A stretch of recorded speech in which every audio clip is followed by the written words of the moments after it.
Good morning, good afternoon, good evening, and for the people of Rejoice, thank you for your continued patience as we walk through the last 16 months as we've adjusted to try and provide a meaningful and safe church experience for the people of Rejoice and those who have been able to take advantage of both our digital and in-person options beyond Rejoice.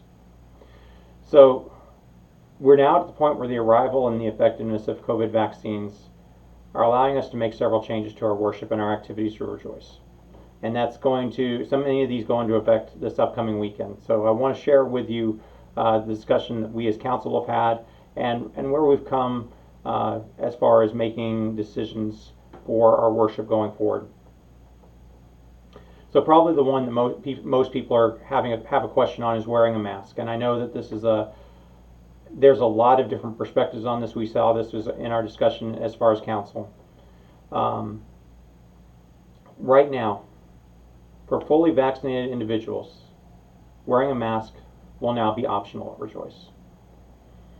So fully vaccinated, that means if you had the Pfizer or the Moderna vaccine, you've had both vaccines and the 2-week waiting period for the Johnson & Johnson, one vaccine and the waiting period, then you're fully vaccinated. And yet we want you to be considerate. Our children, our youth, even some of our older adults may be unable to be vaccinated at this time. If you're not vaccinated, we are asking you to continue to wear a mask. And we will try to provide spaces as we go forward, especially for families and unvaccinated individuals to socially distance. There may be many people who choose to wear a mask, even if they are fully vaccinated, and there's nothing wrong with that. So we're walking together in this, and part of us being a community of faith is walking with one another in faith and in love. So our contemporary worship service will be moving indoors this weekend. Part of this is just the reality of Texas in summers and it getting very hot very soon. But the other part of it is now we feel safe enough to bring people indoors for that service. And even though this is our service where we have more of our families, we are moving it back indoors at this point. The service on July 4th will move back to its original time at 11 o'clock, but for the next couple of weeks it will remain at 10 as we change our advertising as we publicize this. And the move back to 11 o'clock is as we anticipate resuming things like Sunday school and Christian education in our 9:45 slot this fall. Sharing of the peace, communion, offering, these are all things that are a part of our worship. We are going to have the sharing of the peace return as a part of our worship, but we're also asking you to respect the wishes of others. So if you see a person just waving at you or giving you a peace sign, respect that. Not everybody's ready for a handshake or a hug or even a fist bump at this point. So please be respectful of what your neighbor is doing.